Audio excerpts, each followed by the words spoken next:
So how would I stop being greedy? Okay. Well, first we remember whose money or whose resources it is to begin with. Okay. That everything we have is from the Lord. So Okay. it's his. And I think that's kind of, so we understand that's his, and therefore it's not for us to accumulate.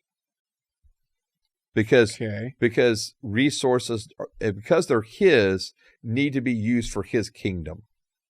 And so that's kind of the way I think about it. For example, like with a church, our church.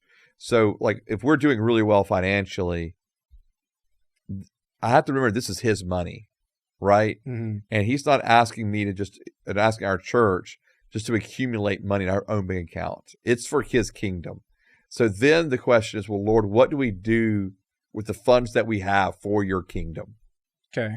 And then we have to make sure we're asking the Lord that question. We're talking about it, kind of come to that Acts 15 thing where we say it seems good to the Holy Spirit and to us to do this.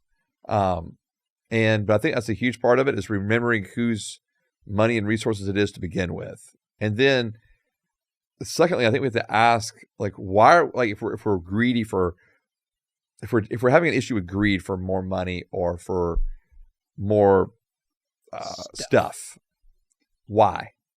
Like, why is that in our heart? Like, what insecurity do we have in our heart that's trying to be met by those things?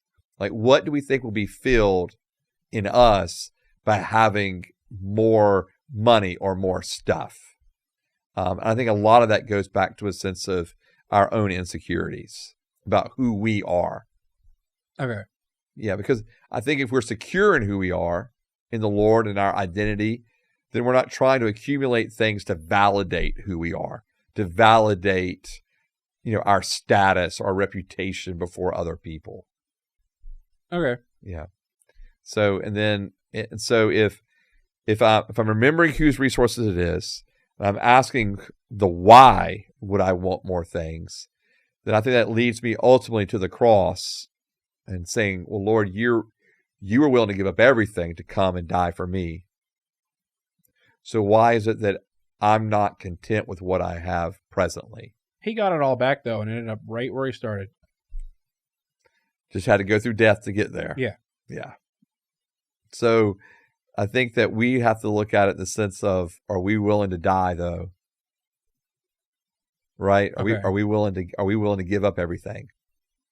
So regardless if we get it back or not. Okay, so you're saying he still had to do the give up everything part.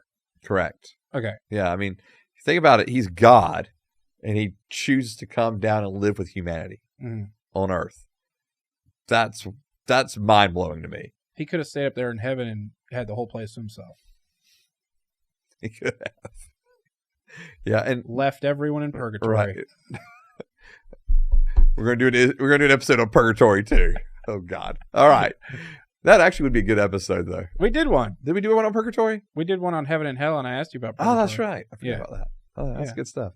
I guess going back to the question, I think Paul's words are really important, where Paul says, I've learned to be content at all times, whether with much and having plenty, or whether without having any. I've learned to be content. Mm-hmm. And I think that we need to ask the Lord, can I be content? Whether I have a lot or whether I have nothing. Can I just be content in you, Lord? And therefore not having to have this urge, this desire to keep accumulating.